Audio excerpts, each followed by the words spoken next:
YouTube, Mark Kaufman here, and today I want to talk about another case knife that I recently picked up. Now, this is a case knife that I found on eBay, and I was very happy to get it for a very good price, but I wanted to show it to you guys here. And I've already cleaned this knife up. I've polished the blades, I have cleaned up the blades, I have cleaned up the back spring, the bolsters, cleaned the interior. I've already done the restoration on this knife, and I have videos that cover how I do that exactly. So just go through my video log and you'll find those. So this is the case equal end pen knife, and this is more specifically a case, as I pull it off camera, A62042. So you can see that model number there. Okay, there we go. And this is, if you can't see already by the oil on the blades, this is a case knife that has their chrome vanadium steel, which is fantastic. I have sharpened this one up, but the reason why this one jumped out at me is because this has smooth Appaloosa bone handles, and I think they're absolutely beautiful. This is a very beautiful little knife, and I think it's a fantastic little knife to have in your back pocket.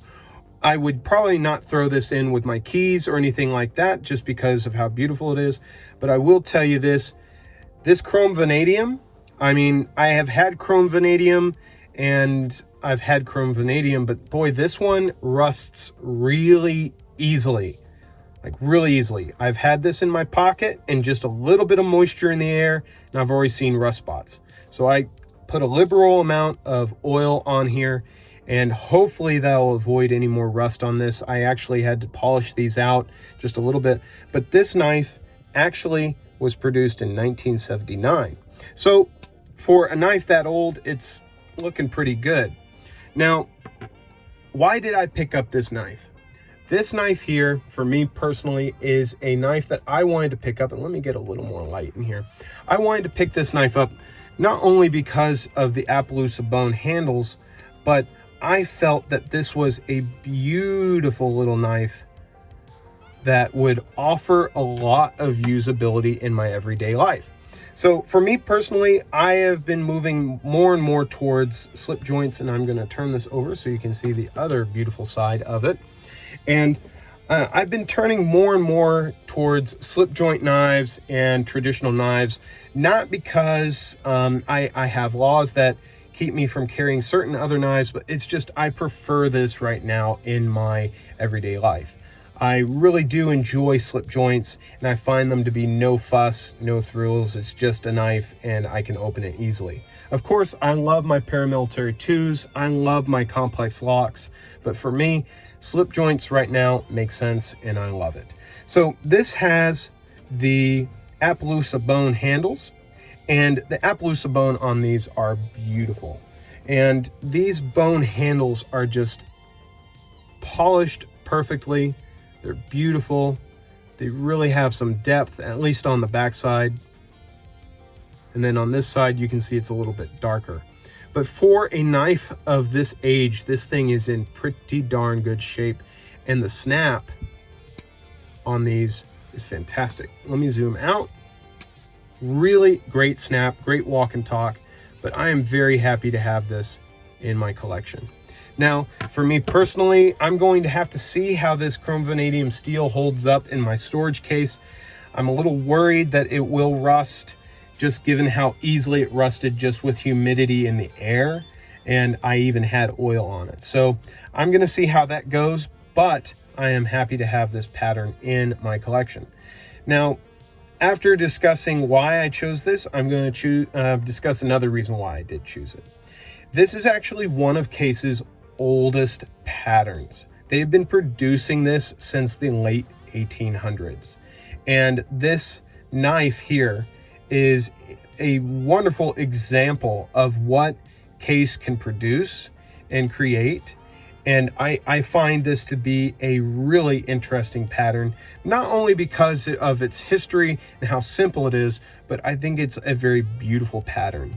You have a very nice handle. You have pinched bolsters. You have relatively great large bolsters at that. you have a very simple construction, just one leaf spring. You've got one spring on that side, one spring on the other, and then you've got a large pen blade. And let's, while I have that open, compare it to another knife, the Cadet, and you can see here that, yeah, it is a small knife. It is a very compact knife. I'm going to compare it to another knife that may be common around the world, and that is the Buck 5.5. So you can see that, yes, this is going to be a smaller knife than other knives, but I think it's a great knife to carry because of that compact size. So I thought you guys would really enjoy seeing this knife and me explaining why I've moved towards slip joints more and more. I didn't really mean to go on that tangent, but I did want to just talk about it very soon. But not very soon, but just in this video, because I have been getting questions about it. When are those modern knives coming back? When are you going to have more modern knives? Well, those modern knives are expensive. I mean, granted, there are $30 knives, but you know what? I'd much rather spend my 30 bucks on something like this that is American made, has a little bit of history to it, has beauty to it, and probably might be worth a little more money in the future. I don't know how much this is going to be worth in 20 years, but I will enjoy carrying it. So this is kind of not even a video on this knife at this point. It's just explaining certain things about why I'm doing certain things and everything like that. Didn't mean it to be a tangent video. If it comes off that way, I apologize. I'm so sorry. I've just got a lot of stuff going on, and I've had a lot of thoughts. And so this is where I'm going. This is the knife I'm showing, and I hope you guys enjoyed it. So till the next one, I'll talk to you guys later. Bye-bye.